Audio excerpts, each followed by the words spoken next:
Good morning. We're joined today by Lieutenant Malinowski with the Syracuse Police Department. Lieutenant Malinowski, thank you so much for joining me here this morning.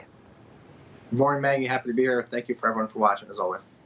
So the holiday shopping season is already underway and shopping safety is important. What's being done to keep people safe this holiday season, especially at the mall where there have been issues in the past? Yeah, I know that's a concern of people, fully understandable. So we understand that Syracuse Police, the mall's been great. They've really spent a lot of money on police officers. So even on Black Friday and over that whole weekend and through the holiday season, they've enhanced the police officers here. So you'll see more police presence on the inside and outside. And then the security presence has really been enhanced also. So you'll see more security officers inside patrolling the parking lots. Another big thing is in the parking garages. And then you'll see also with the security cameras, they've enhanced those so they have eyes not only on the floor, but they're watching through the camera. So it should be a safe experience. And of course, we want everyone to make sure they have fun, get their supplies that they need for Christmas, but know that everyone's really trying to make this whole experience safe for everyone. So yeah, that's on our top priority.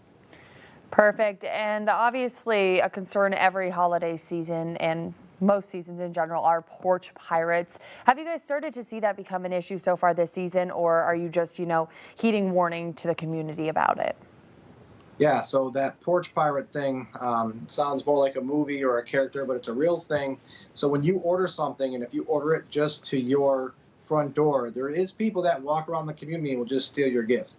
So if you live in a neighborhood where this is prevalent, you have to be aware of that. But even if not, there's people that are targeting neighborhoods that normally don't get things stolen off of. So the one big things that we're saying is get it sent to either a post office mailbox, right, or to a friend or a neighbor, or even to your work.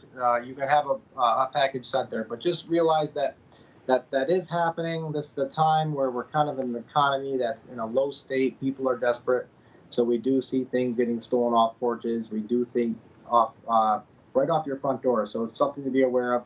And again, get it sent to a neighbor's house, get it sent to your work, or get it sent to a place you can pick it up if you live in a neighborhood that's a concern for you. That's one thing we're warning people so we don't see that happening.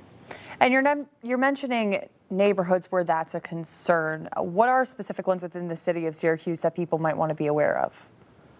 Well, so it's not really specific to places that you would think that are high crime, because we could think of places that you would consider a lot of crime occurs, but we've seen this happen in Sedgwick. We've seen this happen in Eastwood.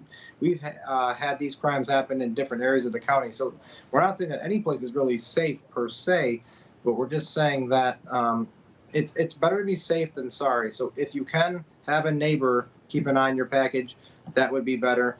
And we always say this, if you live in a neighborhood, it really takes a community for all of us to be safe. So keep an eye out. So look for your neighbor. So even if you see your neighbor has a package delivered and someone else just randomly walks up and picks it up, you might want to give 911 a call and have us check on that, because if that's not someone that's in your neighborhood and that's someone that's picking up another one's package, it's something to be aware of. So, I mean, if you live in a community that you know is high crime, something to be aware of, but it may also be a community that you don't live in that's high crime and this also happens in.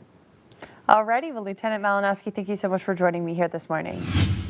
It was a busy travel weekend and thousands of flights have been delayed because of the weather. With the price of gas and airfare going up, many travelers are choosing different ways to get to their destinations.